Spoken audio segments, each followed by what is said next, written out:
Então vamos aproveitar, agradecer a Deus por mais essa oportunidade de nos reunirmos, de nos congraçarmos presente e espiritualmente nesse estudo de toda sexta-feira, onde estamos repassando as lições do Mestre Jesus, do seu Evangelho.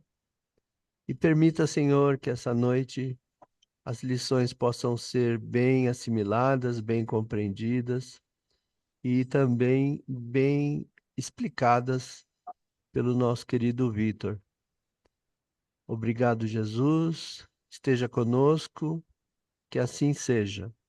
Que assim seja. Então, como a gente já deu uma antecipada, né? O Vitor que vai apresentar hoje o tema do Evangelho é aquele ainda da moral estranho, né? Não vim trazer a paz, mas a espada, né, Vitor? Então, já que Correto. você veio trazer a espada, tá com você o microfone. Beleza. Então vamos lá, pessoal. Uma boa noite a todos. Para nós é sempre um prazer poder estar aqui fazendo as reflexões evangélicas da noite. E trouxemos aqui alguns dizeres dos benfeitores espirituais que vai nos ajudar a compreender o que significa isso. Ô, Não, Vitor, procura falar bem pertinho do microfone para ficar bem claro para a gente entender, por será que não favor. está funcionando o meu microfone? Tá funcionando, mas tá meio baixo.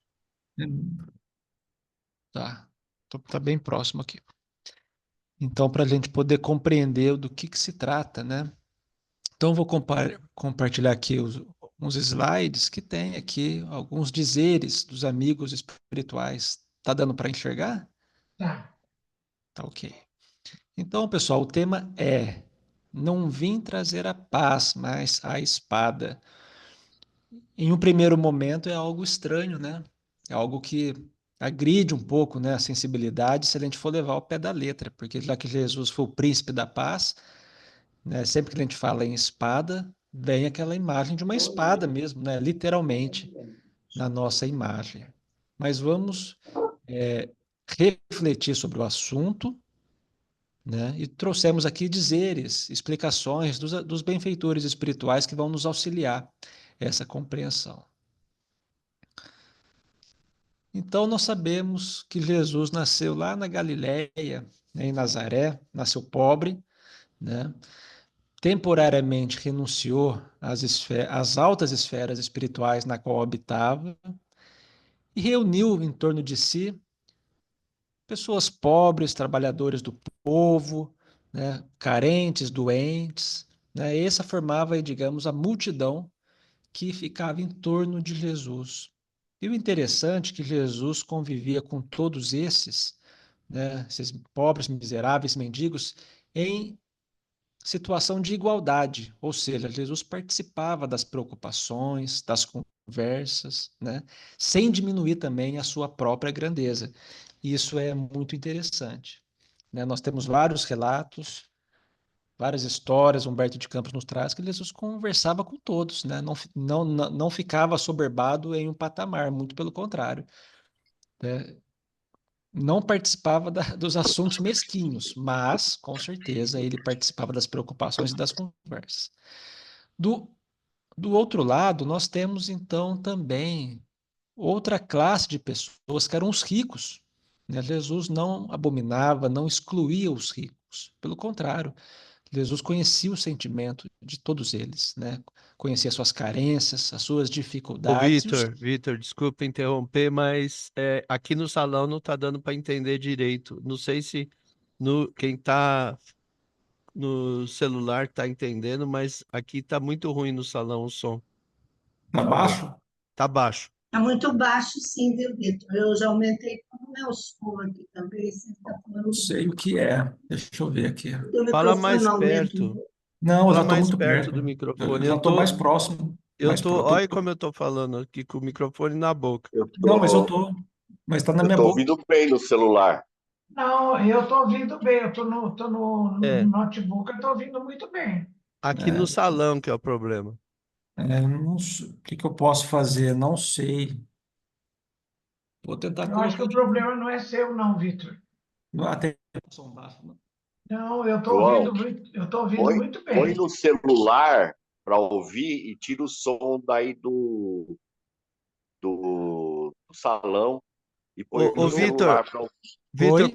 pode continuar que eu aumentei bastante agora o volume da TV aqui. Pode continuar, Tá vamos ver bom. como é que ficou. Ok, então vamos lá, vou compartilhar de novo. Então vamos lá. Então falando, ok. Então estávamos nessa parte que Jesus, né, ele convivia com pessoas muito pobres, mas também ele dava total atenção às pessoas ricas, conheciam, né, todos, embora não tivessem dificuldades materiais, né, eles também tinham lá suas dificuldades emocionais, suas carências, e Jesus, né, tratava todos também com muito amor, muita compaixão, muita piedade, né?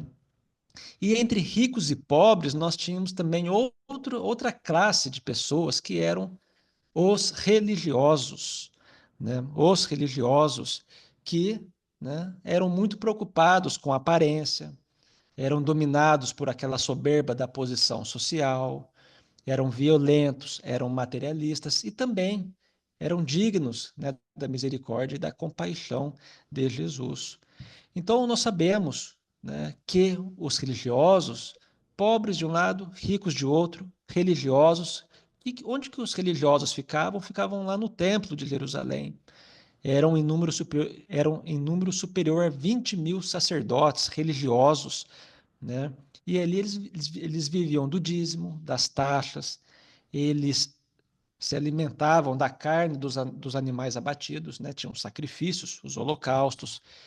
Eles também, parte da carne dos animais sacrificados eram vendidos e eram para eles, né? Então, eles eram sustentados, né, os religiosos, pelos pobres, rebanhos, colheitas, taxas, tudo aquilo que podia ser arrancado da população mais carente era arrancado. Então, Jesus chega no momento em que havia ali uma mistura. O interesse econômico era disfarçado de obrigações religiosas, né? A religião explorava, praticava crimes, né? E quem praticava esses crimes, essas explorações, eram os religiosos, aqueles que deviam, né, cuidar do povo, mas na verdade exploravam.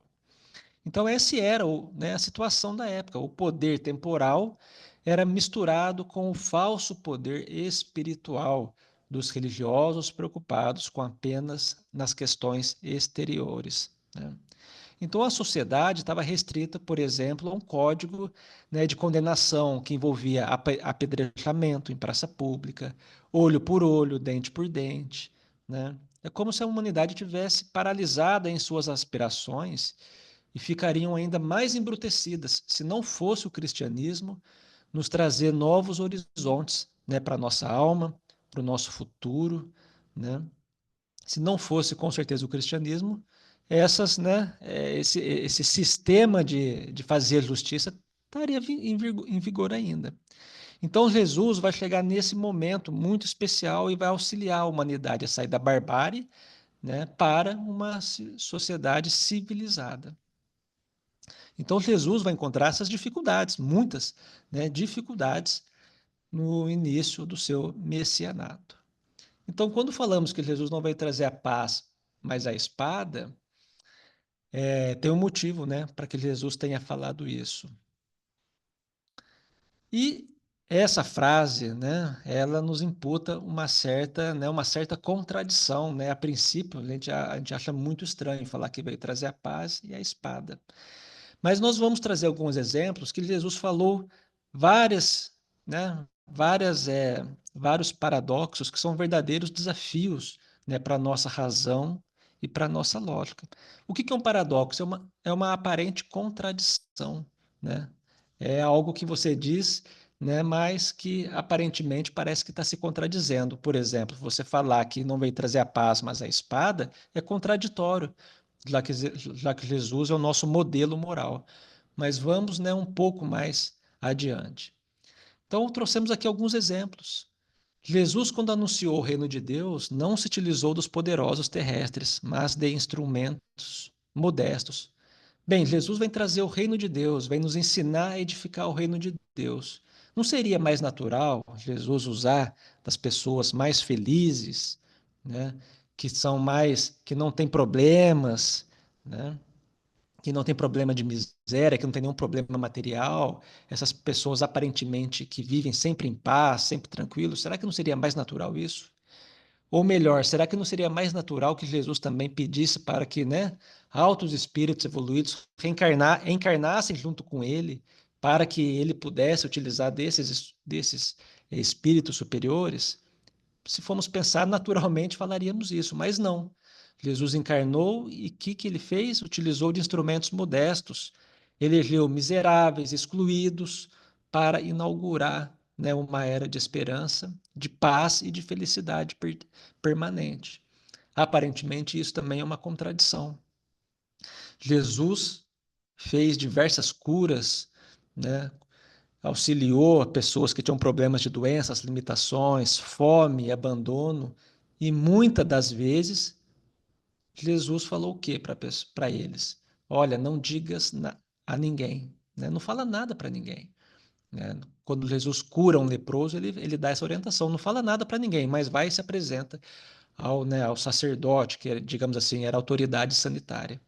Se, se a gente for analisar bem, o que era natural da gente pensar, né? Era pensar o quê? A pessoa foi curada, vai lá e fala para todo mundo o que está acontecendo, divulga, né, que você recebeu uma cura espiritual, mas não. Jesus, né, no início, falou o quê? Vai, mas não conta para ninguém, fica em silêncio. Em várias passagens, Jesus falou isso, né? Jesus, por exemplo, evitou discursos que perturbassem a mente e exigissem muito da razão, né? Então, o que Jesus fez? Optou pelas parábolas, que ia entrando nos sentimentos, nos pensamentos, no raciocínio das pessoas.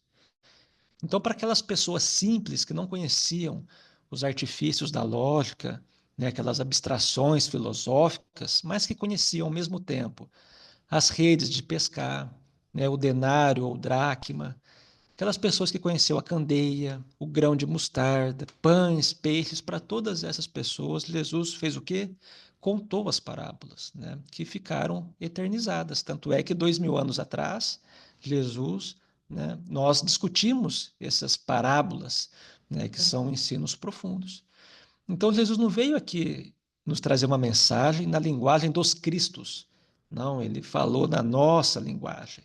Né? Então, isso é interessante também.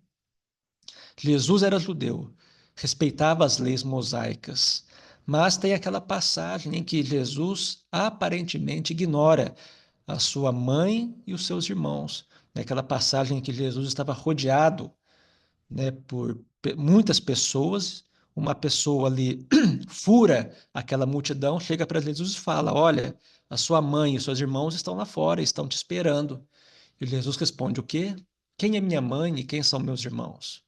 Né? Então, alega-se que Jesus desprezou a sua mãe e seus irmãos, mas, na verdade, Jesus estava fazendo o quê? Nos convidando, né, para integrar uma família universal.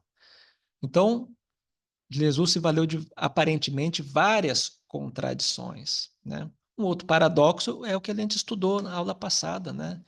Jesus respeitava os mortos, os desencarnados, mas teve aquela vez em que ele falou, né? Deixa que os mortos enterrem seus próprios mortos e os despertos e os vivos, né, vão anunciar o reino de Deus. Então, tem muitas outras, né? Jesus era o príncipe da paz, mas disse que trouxe a espada. Jesus pregou a união, mas falou que ia separar, né, os pais dos filhos e tudo mais. Então, é o nosso título dessa noite, né? Não penseis que vim trazer paz sobre a terra. Não vim trazer paz, mas espada, pois eu vim separar o homem do seu pai, a filha da sua mãe e a nora da sua sogra. E a outra afirmação é: vim, eu vim trazer fogo à terra e que eu quero, senão aquele que acenda. Vim lançar fogo sobre a terra e como desejo que lá tivesse aceso. Né? Então, esses paradoxos, né, essas aparentes contradições, na verdade, são diretrizes. Né? É Jesus nos chamando a atenção para nos despertarmos para as questões espirituais em detrimento daqueles valores materiais que eram vigentes até então. Então, os planos, a Amélia Rodrigues vai falar o quê? Que os planos com Jesus são de máxima duração. Por isso, às vezes, são paradoxais suas diretrizes. É aquilo que já foi falado, né, nas outras aulas. A mensagem de Jesus é futurista. Você, né, não é para colher os frutos agora, mas é uma mensagem na edificação do reino de Deus, é uma mensagem para os próximos séculos. Estamos, né, nesse exercício, estamos nos esforçando, estamos, né, como foi falado na aula passada, já estamos matriculados, né, na escola do bem. Mas os planos com Jesus são de máxima duração, não é para agora, mas é para começar agora com vistas ao futuro, né? Então, por isso que às vezes, conforme a Amélia Rodrigues nos fala, são paradoxais as suas diretrizes, ou seja, aparentemente, né, são contraditórias. Então, quando Jesus fala, né, quem são minha mãe, quem é minha mãe e quem são meus irmãos, né, ninguém pensava numa família universal, que um dia todos nós, né, teremos essa consciência que somos membros de uma família universal. Naquele momento pareceu, né, um tanto quanto estranho, e até hoje tem pessoas que falam, né, que Jesus negou, né, ignorou os seus familiares. Então Jesus, né, por onde passava, ele tranquilizava as almas e agitava, né, a vida exterior. Nós sabemos disso. Jesus representava a verdade e a verdade não é aceita sem conflitos, sem revoluções. Então Jesus tinha conhecimento, tinha ciência que a verdade fermentaria as massas. A verdade que ele era portador ia provocar profundas reflexões na sociedade. Por isso que ele diz que não vim trazer a paz, mas a espada. E quando nós analisamos a vida de Jesus, né, nós vemos que ela foi sempre marcada, vamos dizer assim, por uma certa confusão. Começa no seu nascimento, né, em que ele teve que fugir para o Egito. Depois, Herodes manda matar todas as crianças nascidas em Belém, nos arredores. Olha, olha o grau desse crime, né? Jesus, quando começa a sua vida pública, atraía multidões, né? Então Jesus tranquilizava as almas, mas agitava a vida exterior. Por onde passava, ele ia fermentando, né, as massas. Olha só, Jesus atraía as multidões. Multidão é um negócio complicado, né? Imagina se esses shows que tem em São Paulo, que vão 40 mil pessoas, eles fossem tudo para Itobi. 40 mil pessoas em Itobi para um show, vamos supor. Ia acabar todo o estoque do supermercado, água, esgoto, ia ficar colapsado, hotel, então nem se fala. Imagina na época de Jesus, essa multidão seguindo Jesus por aqueles, né, vilarejos, aquelas áreas rurais. É por isso que em alguns lugares Jesus chegava e já era convidado a se retirar, porque de fato, né, as multidões estavam sempre com ele. Quando Jesus vai na terra dos Gadarenos, ele foi convidado a se retirar, né? As pessoas ficavam com medo da autoridade moral de Jesus sobre, né, aquelas pessoas obsidiadas, né? Os fariseus falavam que Jesus curava com a ajuda do demônio. E ainda foi criticado, né? Nós sabemos, Jesus foi criticado de fazer o bem aos sábados, de realizar curas aos sábados. Jesus teve a paciência testada, né, pelos cobradores de impostos. Jesus, quando vai para sua terra natal, em Nazaré, né, as pessoas ficam maravilhadas, né, com os seus comentários na sinagoga, mas logo depois também já foi convidado, né, a se retirar, porque já estava causando confusão. As pessoas queriam que Jesus fizesse um milagre, ele não fez, e quase, né, o relato bíblico é que ele quase foi atirado do alto do morro, e teve que sair, né, meio que escondida, né, da sua terra natal, que era Nazaré. Tirando muitos outros fatos que Jesus argumentava, conversava com sacerdotes religiosos, e eles ficavam melindrados, indignados, enfim, Jesus agitava a vida exterior. Por isso que disse, né, Jesus relata que para os apóstolos que eles seriam odiados por todos. E nós sabemos que no final Jesus é preso, humilhado, espancado, pessoas próximas fugiram, né? Inventaram ali algo para poder condená-lo e acabaram crucificando-o, né, para livrar da presença dele. E Eurípides Barçanufo então vai nos falar que os preceitos do mestre nos obrigam a reconhecer que não há reforma sem renovação profunda, né? Jesus e o Espiritismo esclarecem que não existe verdadeira paz sem preço. Então, a alma, para poder se iluminar, para poder renascer, ela tem que se desatar, né, de uma rotina comodista, né, fazer uma escolha de rever as suas atitudes mundanas. Então, os preceitos do mestre nos obrigam a reconhecer de fato que, se queremos, né, nos credenciar a um futuro feliz, precisamos de uma renovação profunda. E essa renovação profunda, né, ela tem um certo custo para nós, né?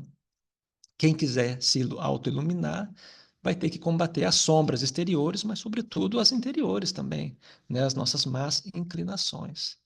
Então, Jesus veio falar que não veio trazer a paz, mas a espada. E nós ficamos pensando, que paz é essa que Jesus se referia? E nós fomos em busca de uma mensagem que foi psicografado pelo Raul Teixeira, que o autor é o Francisco de Paula Vitor. Ele faz uma reflexão muito bonita sobre o que é essa paz que Jesus veio trazer e qual é a paz que Jesus não veio trazer. Então, colocamos aqui algumas falas de Francisco de Paula Vitor, ou Padre Vitor, né, que diz que, para muitos, a paz é não agir. Paz, para muitos, paz é inércia, é paralisação, é o repouso, é o descanso. É claro que o repouso do corpo físico é importante, né? Mas para muitos, paz é isso, é não fazer nada, é ficar totalmente na inércia. Para muitos, paz é não ter obrigação, é não ter horário, é não ter disciplina, né? Para outros, paz é ter tudo, né? É ter conforto material, é ter dinheiro, é ter prestígio, né? Paz é confundida em ter família bem formada. Muitos acham que paz é isso, né? É ter maridos, esposas solícitos, né? Que cumpram os afazeres domésticos, né? Ter filhos bem ajustados emocionalmente, né? Para muitos, paz, né? É ter saúde física, é ser modelo perfeito de organização biológica. Então, essa paz, né, que faz presunçosos, que alimenta vaidades, né, que estimula, né, privilégios, essa com certeza não é a paz que Jesus veio trazer.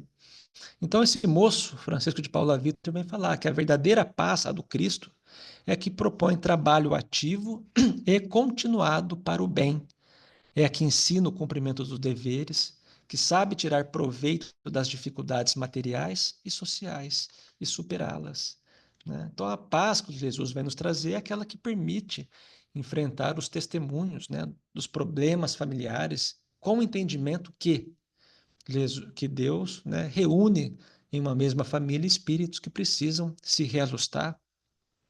A paz de Jesus é aquela que ensina nós também a fazermos bom uso do corpo biológico, né, demonstrando que tudo aquilo que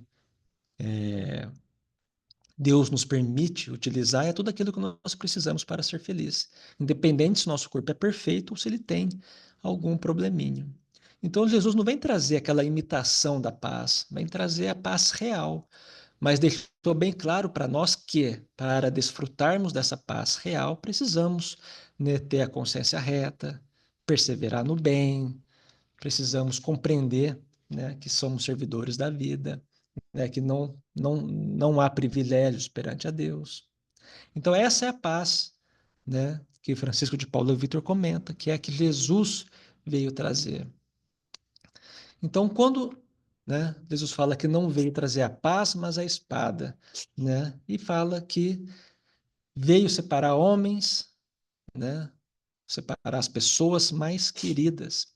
Então, de fato, Jesus trouxe aí uma revolução espiritual que nosso planeta não tinha até então experimentado, né? Uma doutrina feita de compreensão, bondade, compaixão, que não tem nada a ver com violência e hostilidade, né? Mas mesmo assim, muitas pessoas interpretam essa espada que Jesus fala que veio trazer como uma violência, atos violentos para implantar o cristianismo. Pessoas tiveram esse entendimento, por isso que nós tivemos muitas guerras religiosas, né? Mas a proposta de Jesus é que tenhamos, né, um comportamento no bem. Mas para termos esse comportamento, temos que, né, temos que tomar uma decisão, fazer escolhas, ter coragem e, sobretudo, ser brandos, justamente para não utilizarmos os instrumentos dos opositores, que é a violência.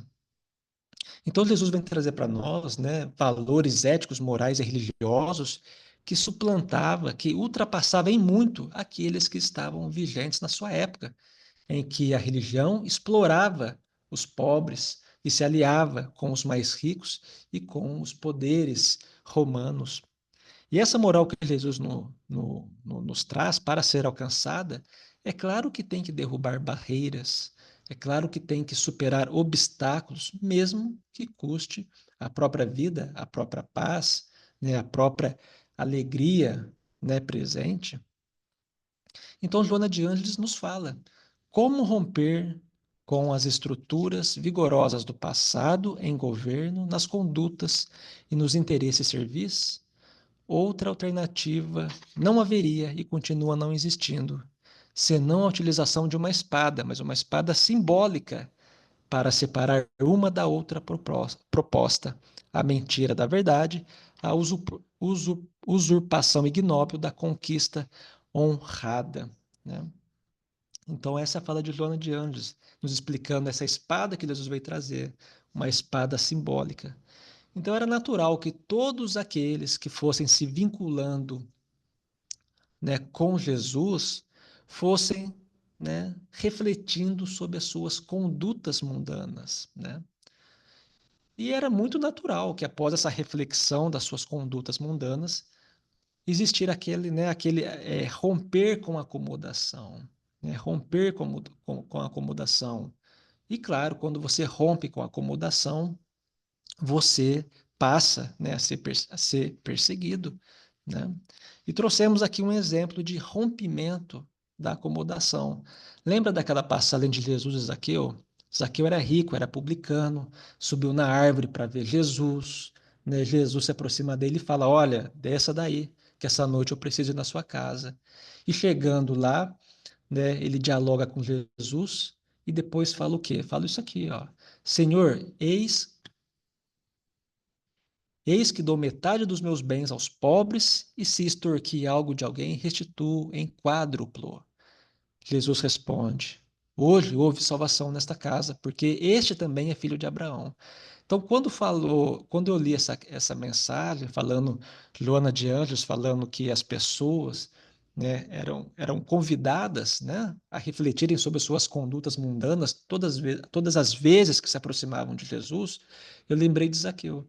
Zaqueu, ele rompe com aquela acomodação, então, e passa a refletir: olha, se eu prejudiquei alguém, eu vou refazer todo o mal que eu pratiquei, ainda vou dar mais ainda daquilo que eu tirei. Isso é romper com a acomodação, né? Ele era rico, tinha prestígio, mas ele optou por fazer o certo. Para fazer o certo, tem que romper com essa acomodação, com esses valores que lá estão cristalizados há séculos. Então, só vai se afeiçoar ao bem quem consegue transpor os obstáculos de orgulho, de egoísmo, de vaidade. Não tem como ambicionar o reino de Deus querendo pleitear valores terrestres, querendo disputar valores terrestres. Não tem como.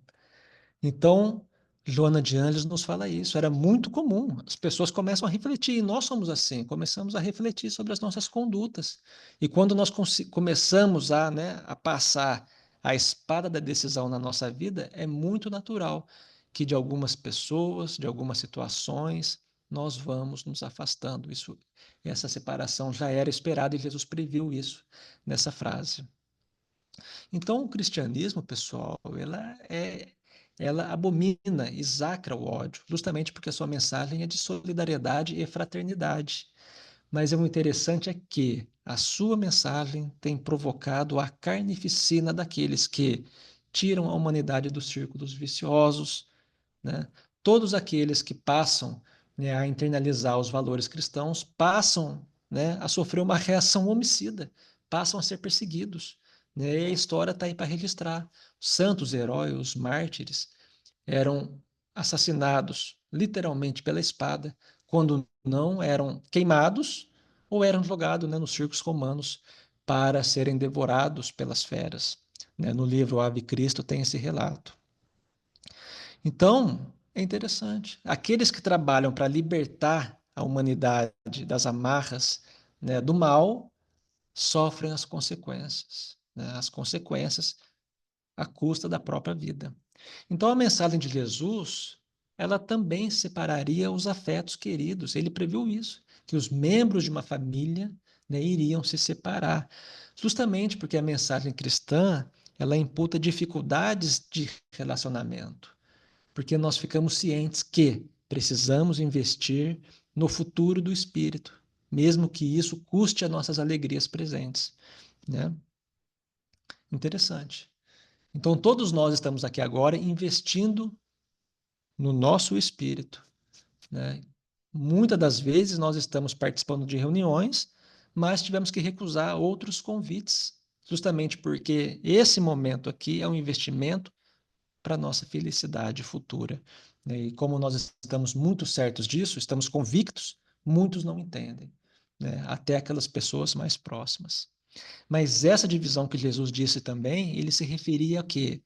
A mensagem cristã provocaria a luta dos sacerdotes conservadores, dos religiosos sectários, dos fanáticos que acham que religião é apenas culto exterior, né? Jesus também fala que na sua mensagem, né, de não vir trazer a paz, mas a espada e a divisão, o mestre também alude às inúmeras igrejas, cada qual pretendendo ter a posse da verdade. Interessante. Então Jesus não se referia a essa divisão, a esse afastamento entre familiares ou pessoas queridas, mas entre os próprios cristãos, né, que não entenderam a sua mensagem e começaram a criar seitas, todas querendo ter a posse da verdade, e acabam que no frigir dos ovos esquecem a mensagem do amor ao próximo, né, deixam, né, a mensagem de Jesus do lado, pegam a espada na mão e, em nome de Deus, em nome de Jesus, cometem crimes, né, crimes execráveis. Então, tudo isso tem registro na história. Então, pela inferioridade de alguns dos seus discípulos, não todos, mas alguns discípulos se armariam para impor o pensamento do Mestre, quando ele mesmo preferiu sofrer as consequências. Olha só, a falta de entendimento levou os próprios cristãos a usarem da violência para impor o cristianismo, quando Jesus mesmo se permitiu se martirizar, né? Jesus sabia que o sacrifício é mais poderoso que um exército equipado para matar. Olha só, Jesus sabia disso. O sacrifício que ele estava fazendo era mais potente, mais poderoso que o exército mais moderno, totalmente equipado para matar, né? Nos episódios finais do seu julgamento, Jesus ficou em silêncio. E esse silêncio, né, ele clama com mais vigor que qualquer brado de vitória. Jesus ficou em silêncio. Então, pelo exemplo de Jesus, de disciplina, humildade, né, amor à humanidade, abnegação, não se justifica nenhum ato criminoso para impor o cristianismo. Muito embora muitos cristãos travaram muitas guerras, né, guerras cruéis, guerras sangrentas. E o mais interessante é que os opositores de Jesus, do cristianismo, não eram somente aqueles poderosos, os ricos que não queriam, né, perder a sua parte, né, naqueles privilégios. Também não eram, né, os maiores opositores não eram os religiosos, mas eram o íntimo, o coração, o sentimento de todo aquele que gostaria de se vincular com Jesus, né? Estamos nos referindo aos opositores internos, né, alimentados pelo orgulho e pelo egoísmo, né, que também precisam passar pela espada da decisão. Então, aqueles opositores que vêm de fora podem ser contornados, podem ser suportados, mas aqueles opositores internos, as nossas más inclinações, alimentados pelo orgulho, pelo egoísmo, são sempre mais difíceis de serem vencidos pela espada da decisão. Isso é mais pura verdade, né? Nós sabemos. Nós vencermos as nossas más inclinações, sabermos silenciar no momento certo para, né, não causar dano maior é sempre mais difícil, porque imputa uma decisão nossa. Se fosse o agente externo, a gente vê a pessoa de longe e já sai de perto. Mas nós temos, né, essas más inclinações que estão conosco. Onde nós vamos, elas estão. Então, de fato, né, são os maiores opositores do cristianismo, e nossos opositores somos nós mesmos. Então, Emmanuel, vem nos falar que, no livro O Consolador, Jesus não vinha trazer ao mundo a palavra de acomodação com as fraquezas humanas. Ou seja, Jesus não vinha trazer uma mensagem, né, para passar a mão na nossa cabeça. Não, pessoal, é isso mesmo, fiquem tranquilos, vai dar tudo certo. Não.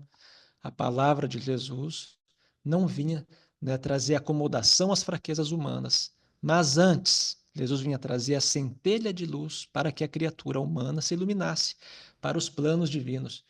Muito interessante essa frase de Emmanuel, ou seja, Jesus não vem trazer uma centelha de luz, Jesus não vem nos iluminar, ele vem trazer conhecimento, vem trazer a sua doutrina, a centelha de luz para que nós possamos nos educar, fazer boas escolhas e aí sim nós nos iluminarmos para planos divinos. Na época de Jesus era aguardado o Messias. O Messias viria implantar, né, um mundo feliz, um mundo de felicidade. Jesus veio, nos ensinou a implantar esse mundo de felicidade e muitos nem reconheceram, né, que ele estava encarnado. Então, de fato, Jesus ele separa, né, os pais, os filhos, os amigos, separa sim. Mas essa separação é momentaneamente. Mas ela de fato acontece.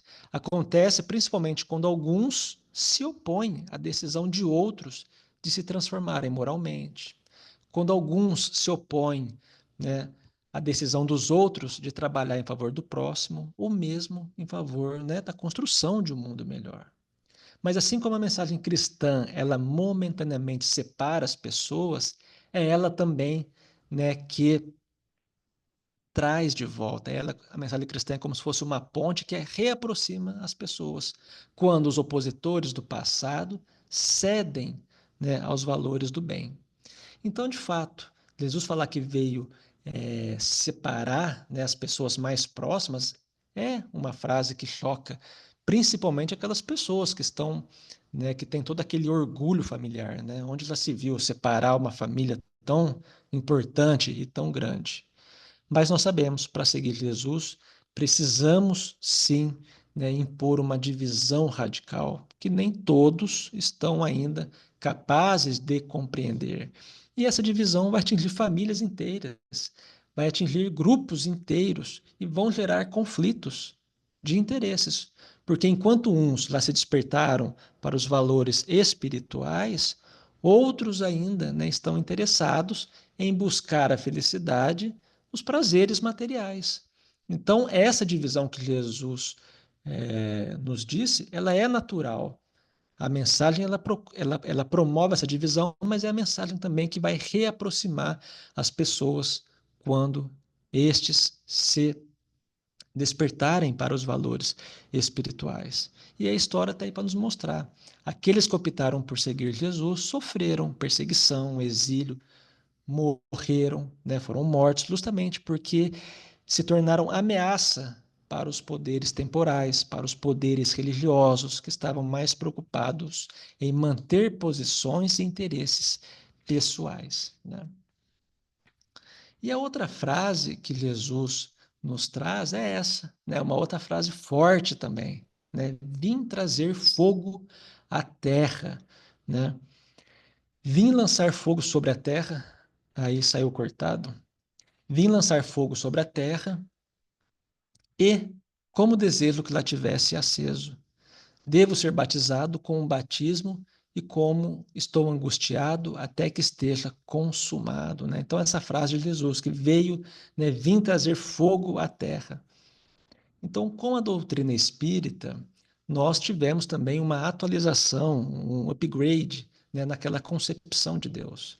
Deus deixa de ter aquela concepção medieval e passa, né, a ser um Deus universal, né, o Criador, o Ser eterno, né, infinito em todas os seus atributos, amor, misericórdia, tudo criou e tudo mantém, né, com o seu amor. E nessa concepção agora de Deus universal, Jesus também, né, ele passa a ser, digamos assim, ser um Jesus cósmico, né? Nós observamos Jesus como esse irmão mais velho, né, experiente, ligado ao nosso planeta há 4,5 bilhões de anos, que Emmanuel vem nos falar que é o nosso governador planetário no livro A Caminho da Luz. Então, há 4,5 bilhões de anos, onde será que nós estávamos? Não sabemos, mas Jesus lá estava arquitetando, né, um planeta, né, que nós estamos estudando como esse planeta foi arquitetado nos seus detalhes todas as quartas-feiras. Isso há 4,5 bilhões de anos, né? Então precisamos nos esforçar para compreender e enxergar esse Jesus, esse Espírito luminoso, como a doutrina espírita nos apresenta. Caso contrário, a gente vai ver essas teorias, né? Tem uma teoria que fala que Jesus era um camponês, que queria promover uma revolução. Outros falam que Jesus teve um filho com Madalena, né? Não tem nenhum problema ter filhos, né? Mas o Haroldo Dutra faz até uma reflexão interessante. Achar que o governador planetário encarnou para ter um filho, né, aqui no planeta Terra, né, é até falta de imaginação. Então, de fato, precisamos, né, compreender essa visão de Jesus, não mais aquele Jesus, né, triste que os quadros artísticos muitos pintam, né, muitos quadros foram pintados com aquele Jesus muito triste, muito abatido, não, muito pelo contrário. Então Jesus queria assoprar essa brasa adormecida em nós. Por isso que ele fala, veio trazer fogo, vim trazer fogo à terra. Né? É como se cada um de nós tivesse uma brasa. Quando você assopra a brasa, o que acontece? Vira uma labareda. Então Jesus queria assoprar essa brasa em nós, ou seja, Jesus queria vir, né, despertar o nosso potencial divino, nosso potencial espiritual. Mas se você não enxergar Jesus como a doutrina espírita nos apresenta, a gente vai achar que Jesus queria tacar fogo nas cidades e nas aldeias. Jesus queria sim, né, incendiar, mas incendiar dentro de nós, né, dentro de nós. Então o mestre, onde existiam feras, Jesus via o quê? Via anjos, né? Jesus via no que aquela pessoa poderia se transformar, porque de fato o seu olhar, né, abarca os séculos. Jesus lá passou por essa fase evolutiva, ele sabe que até aquela pessoa, aquele espírito mais equivocado no mal, um dia ele vai, né, estar altamente envolvido com trabalhos no bem.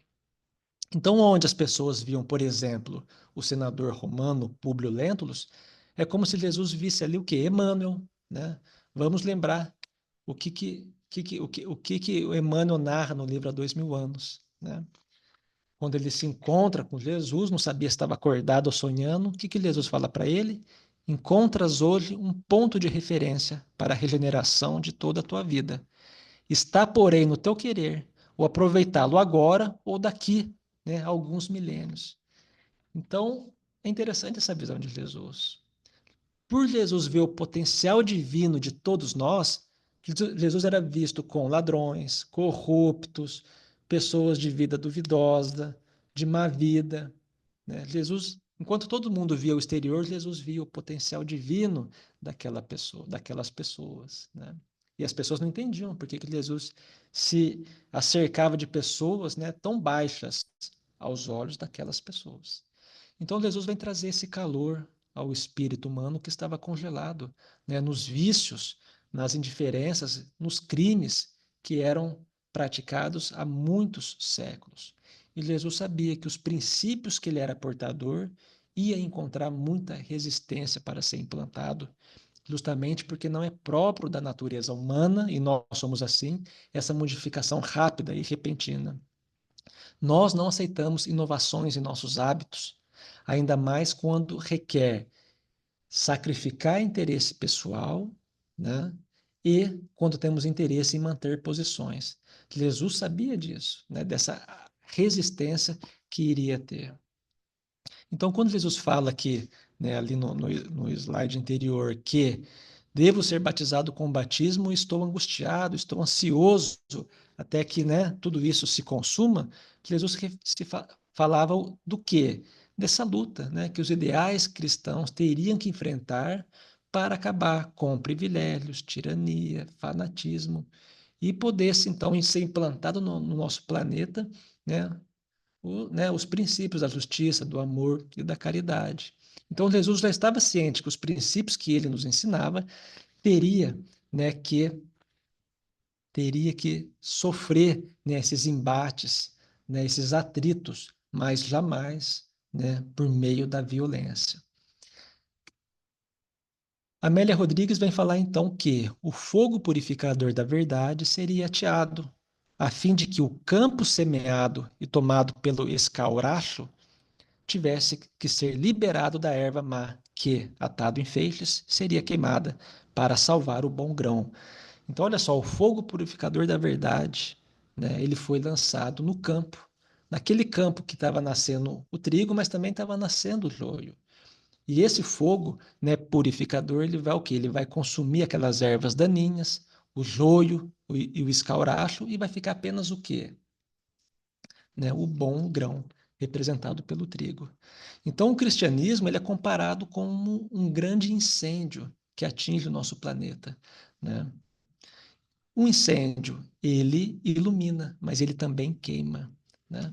E quando esse incêndio, né, esse grande incêndio cristão, né, nas palavras de Herculano Pires, encontra, né, uma fase decisiva na doutrina espírita, acontece a mesma coisa com o espiritismo que aconteceu com o cristianismo primitivo, né? Protestos, perseguições, tudo isso também já era esperado, né? Kardec comenta isso na Revista Espírita, que toda essa oposição também já era esperado. Então, o cristianismo é como um grande incêndio, né, que está queimando o nosso planeta. E o espiritismo também, né, é como um fogo que se propaga por si mesmo através da espontânea dedicação dos seus adeptos, né? A doutrina espírita, na doutrina espírita não há nenhum sistema artificial, né, de divulgação. Somos nós, de forma espontânea, os seus adeptos, que divulgamos a sua mensagem. Assim foi o cristianismo dos primeiros tempos, e assim é o espiritismo, esta renascença cristã, né? Palavras de Herculano Pires. E comentado sobre isso, nós entramos então, comentando rapidamente o que Kardec apresenta no Evangelho segundo o Espiritismo. E Kardec vem nos falar justamente que toda ideia nova sempre encontra oposição. Não tem nada no nosso planeta que foi implantado que não tivesse tido lutas, resistências. E a resistência ela é maior, né, quanto mais importante ela é. Quanto mais essa ideia, né, ela se choca com interesses pessoais, maior é a resistência às ideias novas. Então Jesus veio proclamar uma doutrina que minava pela base todos aqueles abusos políticos, governamentais, religiosos. Jesus, né, fermentou as ideias das massas. Acabaram que mataram um homem, mataram, foi crucificado, e achando que crucificando Jesus matariam também a ideia. Mas a ideia era verdadeira e, obviamente, ela sobreviveu.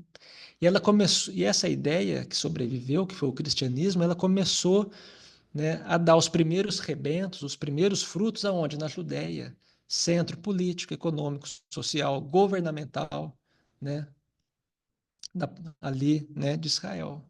Né? Ali era o centro religioso, político, econômico.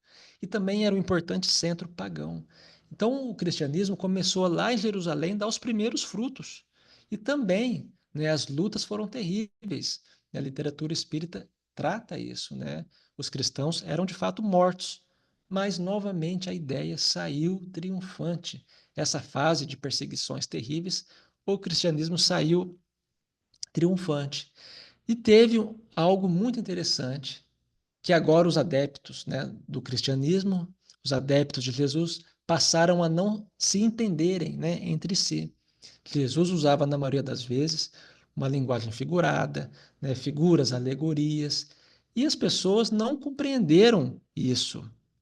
E começaram a aparecer um monte de seitas, né, um monte de igrejas, todas querendo ter a posse da verdade, todas querendo ser a chamada igreja de Jesus Cristo.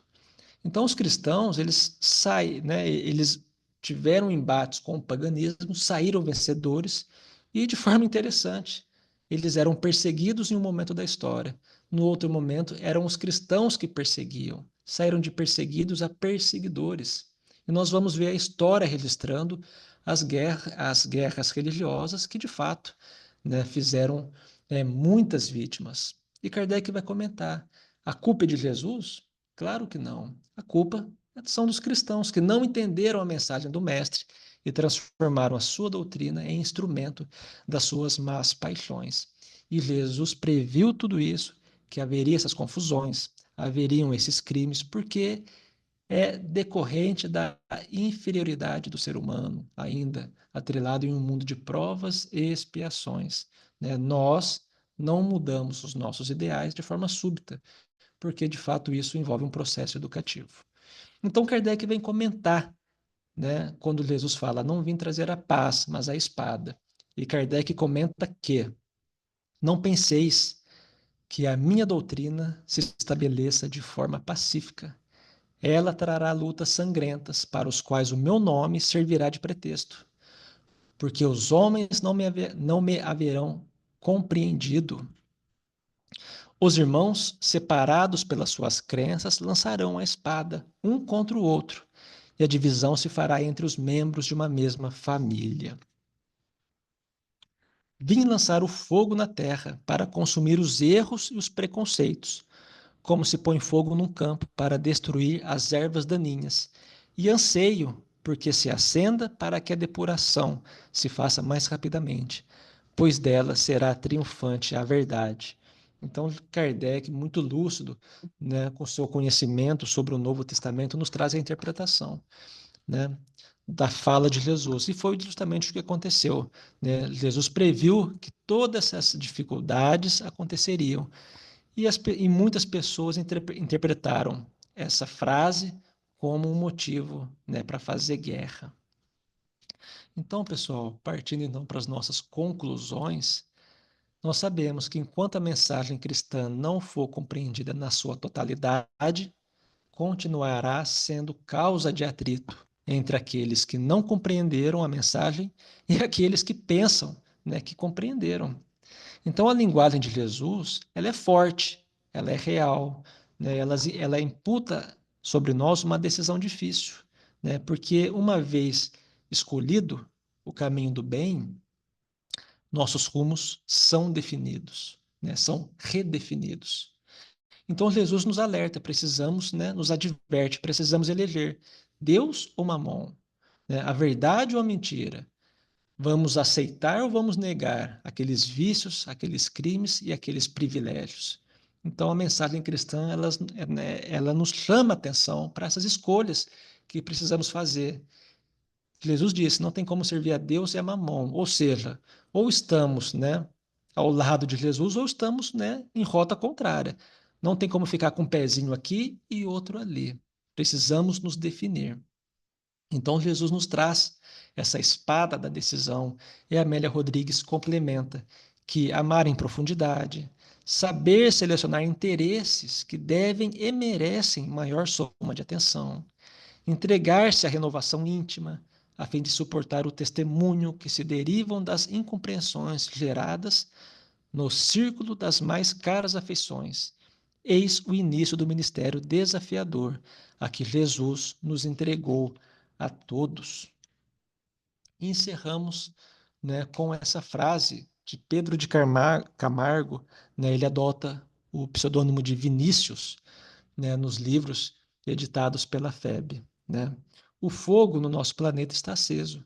Suas chamas lançam às alturas imensuráveis os rubros clarões do incêndio que envolvem o orbe terráqueo. Então estamos, né, sob um grande incêndio, né, um incêndio que Herculano Pires chamou de incêndio cristão. E agora esse incêndio cristão está na sua fase, né, encontrou na doutrina espírita a sua fase decisiva. Este abrasamento, este incêndio, só cessará após haver cumprido sua missão purificadora, destruindo as misérias e as injustiças sociais, ao mesmo tempo preparando a ambiência propícia à frutificação de uma nova humanidade. Então, as palavras de Jesus, né, foram lançadas para a humanidade, né, uma mensagem futurista para os séculos vindouros, mas nós ainda estamos com dificuldade de ouvi-la. E nós temos visto, de fato, sofrimentos, perturbações decorrente dessa nossa surdez espiritual. Então, pessoal, essas eram as nossas, né, simples reflexões sobre, né, sobre esse tema. Não vim trazer a paz, mas a espada. Muito obrigado, pessoal. Abraço a todos. Obrigado, Vitor. A gente que agradece, né? E essa lição realmente, ela, à primeira vista, ela choca, né? Mas depois de uma explicação tão clara, ficou bem interessante para a gente compreender e comentá-la, né? É, eu fiquei pensando, quando a gente depara com um problema em qualquer lugar onde nós atuemos, né? Pode ser na vida profissional, na vida pessoal, familiar, quando você depara com um problema muito sério, quando você vê que as pessoas estão entendendo errado e estão fazendo as coisas de uma maneira errada. E qual que é a nossa dificuldade? Você fica pensando, como que eu vou corrigir isso? Eu vou devagar, eu vou explicando, eu vou tendo paciência, ou eu vou de sola, né? Ou eu vou com tudo. E a gente tem essa dificuldade, mas Jesus não. Jesus sabia o que ele tinha que fazer para, vamos dizer assim, endireitar o rumo das coisas, né? Na época que ele viveu. E ele percebeu que, da forma com que estava indo as coisas, né? Ele tinha, assim, que usar uma espada, né? De símbolo. Uma espada que a gente entende que a espada corta, né? E ela estaria cortando o rumo, né? Os laços com os compromissos que haviam antes, para que se façam novos laços, né? Novos compromissos diferentes do que estavam entrelaçados naquela época, né?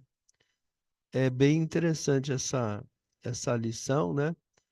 E a doutora Ivênia, que gosta muito de música, quando o Vitor falou da paz, né?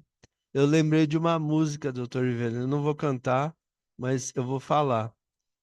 É, qual a paz que eu não quero conquistar para tentar ser feliz? É do Rapa, se eu não me engano. Qual a paz que eu não quero conquistar para tentar ser feliz? Eu entendo essa frase, eu acho ela muito sábia, né? Que muitas vezes, para que a gente conquiste a felicidade, não é através da paz, né? Você vai ter que lutar, você vai ter que mudar, você vai ter que chocar com algumas ideias contrárias, e tudo isso agita o movimento, né, preponderante, mesmo porque o que está preponderando não é o correto, né? E então fica bem claro isso, né? E eu tenho esses comentários, né? E agora eu vou abrir para os nossos colegas que estão de plantão. Se alguém quer fazer algum comentário.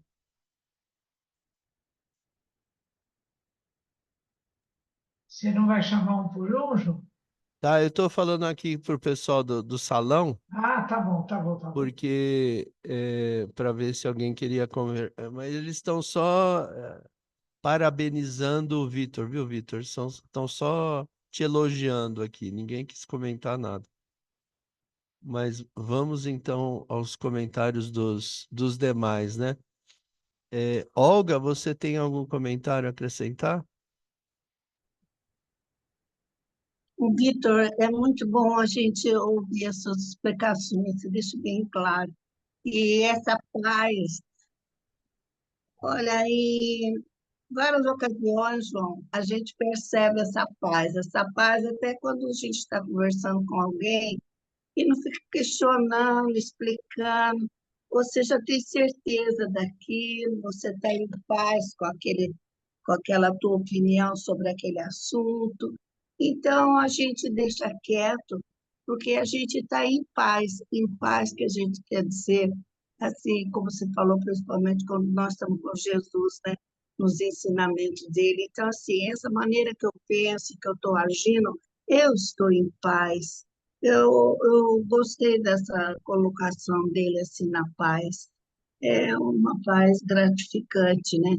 Não é só o silêncio de não retrucar, de não ficar questionando. Você está em paz com aquilo que você está pensando. Eu gostei das coisas que o Vitor falou. Muito obrigada, Vitor. Como sempre, muito bem explicado tudo. E esse Cristo é o nosso de sempre, né? Ele põe as coisas aí, essa espada aí é para a gente questionar, lutar e entender. É isso aí, João. É só isso. Obrigada. Obrigado. Muito obrigada. Obrigado, Olga. Você falou uma coisa que acabou me lembrando de uma coisa que eu queria comentar também, e na hora que eu falei, não me lembrei. É, eu já ouvi um comentário, se eu não me engano, foi nesse estudo de sexta-feira já, que foi dito o seguinte, que apesar de Jesus ter feito tudo o que ele fez, né, naquele trabalho que ele fez, que ele ensinou, fez o Sermão da Montanha, deu vários ensinamentos, contou parábolas, curou pessoas, curou, fez de tudo. O comentário que eu ouvi é o seguinte: se ele não tivesse sido crucificado e depois, entre aspas, ressuscitado, né, se materializado após ele ter sido publicamente morto, crucificado, talvez ele não teria tido a repercussão que ele teve como como Jesus, né? Como não dá para comparar com nenhum profeta, como Jesus mesmo, como mestre. Então eu fiquei pensando nisso, é um absurdo, porque Jesus é tão grande, ensinou tanta coisa e até hoje ele é lembrado na maior parte das vezes através da cruz, né? Do crucifixo, que é a morte dele, né? Que é a parte que faz parte. Mas eu entendo que a sabedoria dele é tão grande que ele sabia que isso tinha que acontecer para deixar uma marca diferenciada na humanidade, né? Então, tudo isso com certeza foi pensado, né? Alguém, Ô, João, é aquilo que ele fala, eu te dou a paz. Ele fez tudo isso, mas eu acho que ele estava completamente em paz com tudo que ele falou, com tudo que ele fez, não é mesmo? sim, É a paz de Cristo que muitos saúdam assim, né? A paz de Cristo. É a sim. paz. O nosso Mestre Jesus é a nossa paz. Uhum, muito bom. Márcio, algum comentário? Não sei se o Márcio tá de plantão aí. Estou de plantão, sim. Ouvindo atentamente, realmente o Victor, a cada vez que ele expõe, ele nos surpreende bem, positivamente, com muita informação. Eu não me lembrava dessa do fogo que ele falou que gostaria que já tivesse ardendo naquela época. Imagina o fogo hoje, né?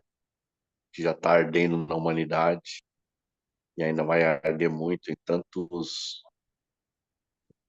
revoluções ainda. Mas Jesus realmente é aquele mestre que nos surpreende sempre, sempre tão amoroso.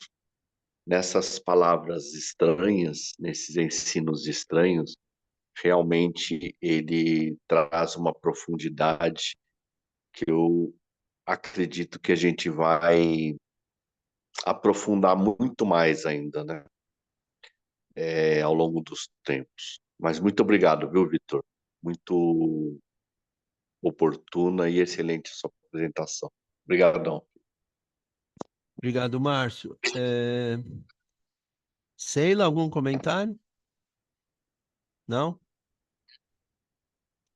Então, nenhum comentário. O André está na linha, mas não sei se ele está disponível para comentários. Boa noite, pessoal. Boa Não tem noite. comentários, não. Muito bom. Ana Paula, Boa noite a todos.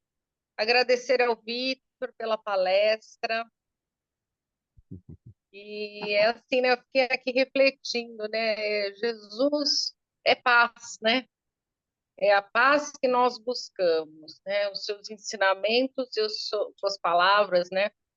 Os textos bíblicos, tudo que ele deixou é o que nos fortalece, né? Na luta do dia a dia e a gente tem realmente que usar tudo isso para as nossas questões internas, corrigir as nossas falhas. E foi muito bonita a apresentação, Victor. Muito obrigada, viu? Muito bom, obrigado. Virgílio, algum comentário? Oi, pessoal, boa noite. Boa noite a todos. Eu fiz algumas anotações aqui. Nós já começamos pelo nome do capítulo, na verdade, estranha moral. Então, é muito interessante as colocações de Kardec, ele levantar essa questão, né? Ou seja, fica muito claro. Ou nós não entendemos algo, né? Ou então Jesus não disse o que disseram que ele disse. Então, Allan Kardec vai nessa linha. Mas, em especial, esse texto evangélico apresentado, não é, brilhantemente pelo Vitor, né, que naturalmente ele se debruçou sobre o assunto para poder ilustrar, para poder apresentar a visão espírita desse texto. Ficou realmente um trabalho muito bonito. Eu pensei em algumas frases, por exemplo, e eu já tinha percebido isso nos livros espíritas. A gente observa que aqueles que conheciam Jesus, a vida mudava. E não mudava para melhor, né? Não mudava para aquela expressão da paz tão desejada, mas a vida das pessoas, elas reviravam mesmo. E o Vitor citou o livro Ave Cristo, que para mim é um exemplo do que significa conhecer Jesus e se comprometer com Jesus num planeta como o planeta Terra, né? A questão é essa, né? Esse contraste entre Jesus e sua proposta e a índole humana é que provocava essa tremenda efervescência, provocava essa fermentação, e é o que também ele falou, as pessoas diante de Jesus, elas eram levadas a uma reflexão profunda sobre suas vidas. Então, é como se as coisas virassem do avesso.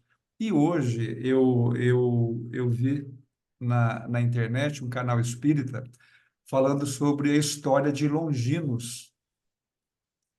E aí eu ouvi aquele texto e achei muito interessante. É algo assim muito reflexivo, porque nós sabemos que Longinos foi aquele centurião que perfurou o peito de Jesus, né?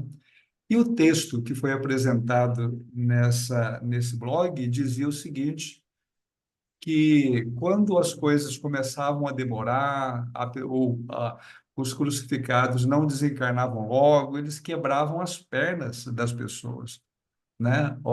Olha que loucura que é isso, né? Quebrar as pernas para que aí realmente, né, o processo se acelerasse, né? A morte era por asfixia. E Longinos, quando ele percebeu que isso ia acontecer, naquele conflito enorme, né? Porque ele se aproximou de Jesus. Imaginem a cena, né? Dele se aproximar de Jesus, né? E sentir o olhar de Jesus. Então, foi algo ali que já começou a transformar a vida dele ali. E aí, diante de quebrar as pernas ou ele resolver logo para evitar um sofrimento maior, a opção dele foi a perfuração do peito. E quando ele perfura o peito, né, na altura do coração, o sangue espirra. E no que o sangue espirrou, atingiu ele, porque ele estava embaixo. E ele tinha um problema de visão. E a hora que ele percebe, segundo o texto, aqueles respingos no rosto dele, ele percebeu que naquele momento, aquele problema cruel que o acompanhava, a deficiência da sua visão, a sua visão estava restaurada ali. Então, olha a situação, né? E aí tem, né, aí diante desses acontecimentos rápidos, relâmpagos, ele vai simplesmente se afastar de tudo, vai buscar um local muito distante para poder refletir sobre as experiências que ele já estava vivendo com a presença de Jesus, até lá, depois de muito tempo, que ele é reconhecido, ele é preso, é acusado, aquela coisa toda, é profundamente torturado, né? Torturado mesmo, né? Mas ele dá o seu profundo testemunho. O texto é muito bonito e depois ele vai reaparecer por de muito tempo, né? Passam-se aí os 2000 anos, praticamente, e ele reaparece na figura de Dom Pedro II. Bom, o fato é isso, é que o vídeo nos mostrou hoje as profundas transformações que Jesus provoca na vida de todos aqueles que se aproximam dele. E é muito interessante também a frase de Emmanuel, muito interessante, né? Emmanuel, lá no final da frase, ele vai dizer: Jesus trouxe a centelha de luz para que a criatura humana se iluminasse para os planos divinos. Ou seja, aquela visão do milagre, né, do Salvador, né, que fomos salvos pelo seu sangue. A visão espírita é uma visão sublime, é uma visão linda, é uma visão bonita, é uma visão profundamente racional, é uma visão que tem um significado prático efetivo. E toda a literatura espírita, ela nos demonstra essa grandeza. Isso vai muito de encontro a uma frase que eu repito, que eu ouvi uma vez, que me marcou muito, que diz o seguinte: dizem que Jesus salva, mas Jesus não salva. Nós é que nos salvamos em Jesus. E é exatamente o que Emmanuel diz, né? Ao absorver essa centelha que Jesus nos trouxe, então aí sim nós nos iluminamos, ou seja, é um processo muito consciente da criatura diante de uma grandeza espiritual como a de Jesus, que abalou a estrutura do mundo inteiro, né? Tanto que estamos aqui agora falando dele. Essa foi a minha percepção sobre o que o Vitor disse, e ainda aquela frase de Herculano fantástica. Olha só a nova definição de espiritismo que eu aprendi hoje. O espiritismo é a renascença cristã, né? É o renascimento, o ressurgimento do cristianismo. Obrigado, pessoal. Obrigado, Virgílio. Doutor Ivênia? Oi, boa noite, pessoal. Bom, como sempre, o Vitor, ele tem uma exposição, assim, nota 10, né? O Vitor, ele é muito estudioso, ele é muito responsável, e então é sempre muito proveitosa a apresentação do Vitor, né? Sempre traz muito conteúdo, a gente sempre aprende muita coisa. E eu gostei muito quando o Vitor fez essa diferença, acho que baseado em Francisco de Paula Vitor, né? De que o que é a verdadeira paz. Porque alguns acham mesmo que a paz é esse ócio, né? Ficar quieto, não fazer nada, se acomodar. E eu até no meu grupo familiar, dos meus primos, uma vez eu me atrevi a fazer um comentário, porque tinha falecido o marido de uma das primas, e eu ouvi várias vezes aquela frase: ah, que Deus lhe deu repouso eterno, né? Então, assim, o repouso eterno. Eu falei, meu Deus do céu. Aí as minhas filhas falam, mamãe, fica quieta, não fala nada. Muitas vezes eu me contenho, sim, eu fico quieta. Mas tem coisa que aquilo vai fervendo, né? E, então eu, assim, de maneira muito adequada, de maneira muito coisa, eu falei, olha, pessoal, tudo bem, eu respeito a postura de cada um, mas eu vou pedir um grande favor. Quando eu desencarnar, por favor, não me deseje o repouso eterno, porque deve ser uma chatice, um tédio, porque a eternidade é muito longa, né? Então eu falei, eu quero sim um período de refazimento, de coisa, mas assim que eu tiver condições, Vamos fazer alguma coisa. E eu adorei quando o Vitor colocou isso, porque está escrito assim: a verdadeira paz é a que propõe trabalho, ensina o cumprimento dos deveres e tirar proveito das dificuldades materiais e sociais. Essa é a verdadeira paz, né? Eu estou lendo até um livro do Décio, que ele vai lançar, e ele me mandou os capítulos, então tem uma hora que ele fala mesmo isso, né? Quando a gente tem uma dificuldade muito grande, por exemplo, quando tem uma doença e uma deficiência, e ele fala que, como o Virgílio falou, não é Jesus que vai nos tirar daquilo, vai nos salvar, nos carregar no colo, não.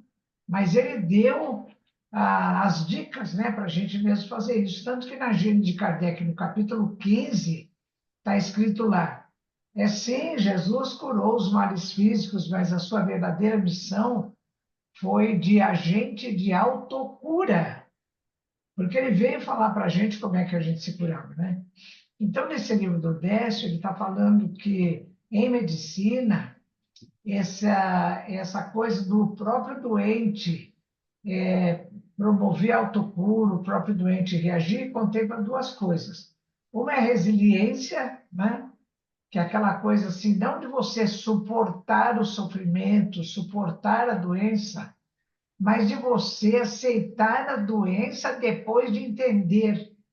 E é o que o Espiritismo nos traz, né? O Espiritismo, como é que a gente aceita uma coisa, como é que a gente tem convicção daquilo? É porque a gente vai conhecer e conhecendo vai entender. E quando você entende, e o Espiritismo nos dá essa possibilidade, então você aceita. Então, você passar por uma doença não é aguentar a doença, não é aguentar uma prova, mas é você entender o que está acontecendo, aceitar o que está acontecendo, e através disso você cai no coping, que é o crescimento, né? Então não é você enfrentar uma doença, é você superar a doença, você contornar as dificuldades e passar por ela. E toda vez que a gente tem essa postura, a gente cresce, a gente amadurece, a gente aprende, né? Porque, então, perante as dificuldades, a gente tem algumas alternativas. A gente tem a revolta, porque né? Eu recebi há pouco tempo de uma ex-aluna, ela está com diagnóstico de câncer, e ela falou: professora, por que eu? Eu disse: a pergunta não é essa, é por que não eu? Não é?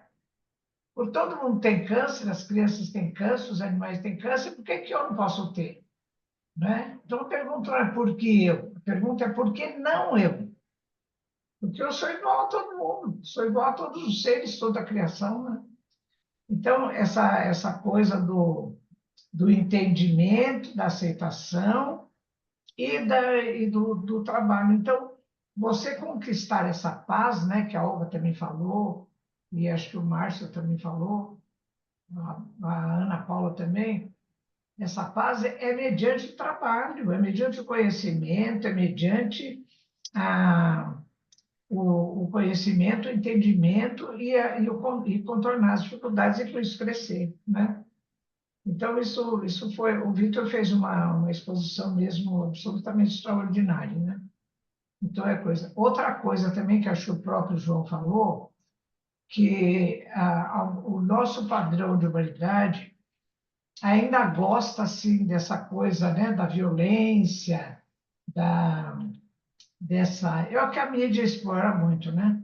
Você vai ver um noticiário, é todo cheio de dramas, né? Então, parece que é atração. Então, o fato de Jesus ter sido crucificado, é o verdadeiro Cordeiro de Deus, né? Outra coisa que também eu fiz um comentário no meu grupo dos primos, né? Porque veio na Páscoa aquele carneirinho amarradinho, Jesus na cruz, o Cordeiro de Deus. Como assim? Ele foi imolado, então todo mundo está salvo, né?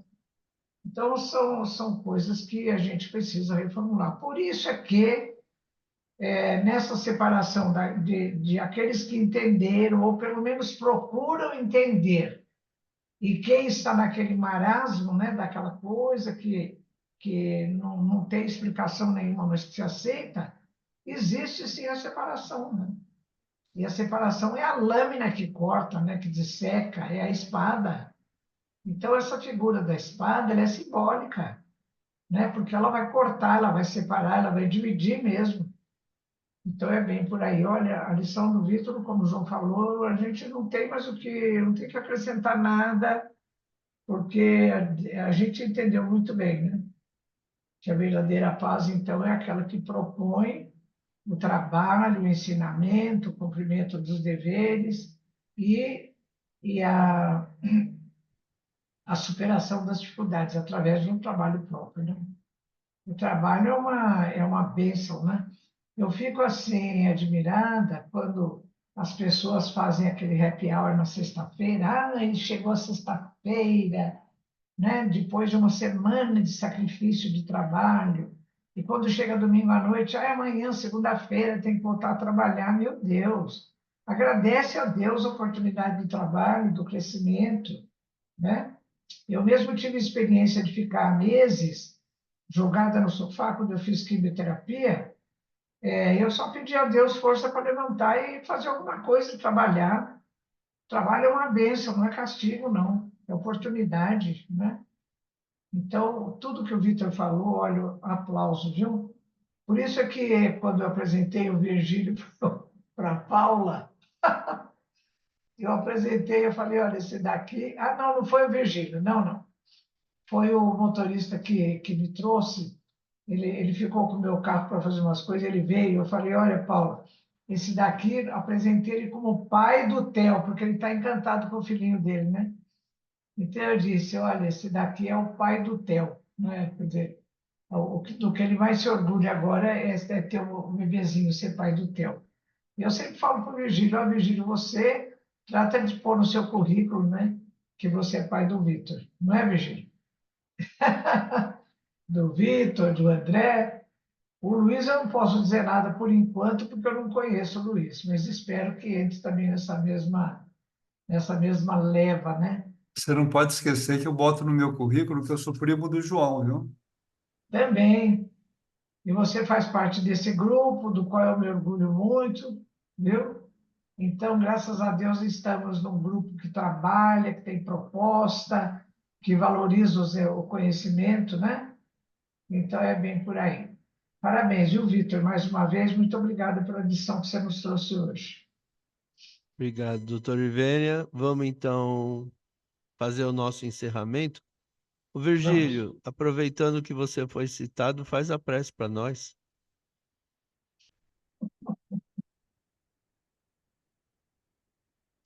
Abre o microfone aí. Muito bem. Vamos ali, vamos migrar e nos sentirmos ali ao lado da Vitória, da dona Dirce, do João, que os nossos corações possam se transportar para esse local tão agradável, que tem uma história tão bonita, mais de um século de história. E durante esse período, agora de uma semana, em que estivemos em Tubi, nós tivemos um contato muito direto com os documentos que foram organizados, e ali nós pudemos colocar as mãos, figuradamente, toda a história da nossa instituição. Então, nós vemos esse compromisso com muita responsabilidade, e os nossos trabalhos espirituais, como o de hoje, eles dão sustentação espiritual a todas as atividades que acontecem no Centro Espírita Luz e Caridade, não apenas aquelas das quais participamos diretamente, mas de múltiplas atividades espirituais que se desenvolvem socorrendo a nossa cidade e toda a nossa região. Então, é um momento muito importante da nossa vida, inclusive da Olga, distante, mas depositando o coração dela ali no CELC, dando a sua cota de contribuição, magnetizando a nossa instituição. Por isso que nós nos sentimos cada vez mais atraídos para ela, porque nós sentimos espiritualmente a extensão do que significa o Centro Espírita Luz e Caridade de Itobi. Te pedimos, Divino Senhor, que a nossa oração, as nossas vibrações, as nossas melhores possibilidades possam irradiar da nossa instituição, envolvendo todos os nossos cidadãos itobiense, que da nossa instituição suas luzes possam envolver as trevas que envolvem o nosso planeta, onde a grande maioria das pessoas não tem noção da realidade espiritual que as envolve, mas o Espiritismo, como uma luz a figurar nas nossas mentes, no nosso coração, nos dá essa consciência. E também é uma doutrina que está ao alcance de todos, que em algum momento de suas histórias estarão em contato com as verdades reveladas pela doutrina espírita. Que Jesus nos abençoe, possa renovar as nossas energias, para que tenhamos coragem, para que tenhamos disposição, motivação, para podermos dar seguimento ao compromisso que todos nós assumimos de dar a nossa contribuição para o engrandecimento da nossa casa espírita. Que, em nome de Jesus, possamos encerrar os nossos estudos desta noite. Que assim seja.